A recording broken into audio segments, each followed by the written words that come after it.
Okay, what's the deal, YouTube? Today, I'm going to be talking about the differences between a sync library and then a sync deal. And so there are sync libraries everywhere. You can type in sync library on Google and you will find many links, and you can find different links to submit songs to. People do it all the time. You can type in sync deal in Google and you won't get a sync deal. I promise you. Like, honestly, when it comes to the two, in my experience, and I'll say this in my experience because I know there are a bunch of YouTube experts out there and everything like that, but in my experience, a sync library will just be a library that sync labels or companies, production companies, publishing companies will just look through, and they might pick out 1 out of 1,000. They might pick 10 out of 1,000. Just depends on how that company will work. Now, I'll tell you this: for a sync deal, your songs, if you're signed to a sync label or you have a sync deal, your songs are first before they pick out any other songs in the library. So the fact that your songs are first and you have a sync deal is probably more so on you to make sure you produce and submit quality product. And what I mean by quality product is, I mean songs that are mixed and mastered.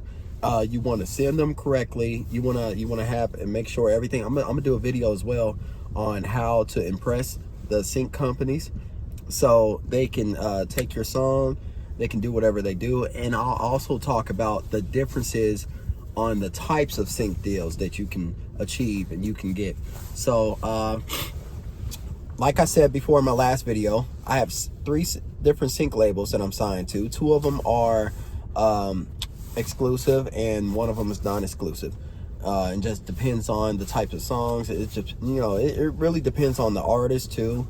But I'll say this: for a sync library, you'll have a collective of songs that you simply send to, and then for a sync deal, that'll be something that usually is exchanged through email first before you sign an actual contract. And so you sign a contract with a sync deal. I've seen some that were 10 years. I've seen some that were just about 3 years, 5 years. I believe 3 years is the norm. That's what I would say. And it's also pretty normal for a sync deal for them to collect a percentage of the fee that the company would give you. Now, when I say fee, I mean that, let's say you have a sync deal, and with the sync deal, MTV sees your song, and when MTV sees your song, they pay a fee to the sync company, and the sync company pays you depending on the percentage that they set in the contract when you first signed on a sync deal. So, to make a long story short, you have sync libraries, you have sync deals. Sync libraries, anybody can send to. Sync deals, you're looked at first before the sync libraries. And that will be the full difference between those two. My name is Bam Keith. Go ahead, check me out. I'll be uploading weekly. I might upload another video today just because this is such a short time and I didn't have to explain much. It was just the differences between a sync deal and a sync library. So, yeah.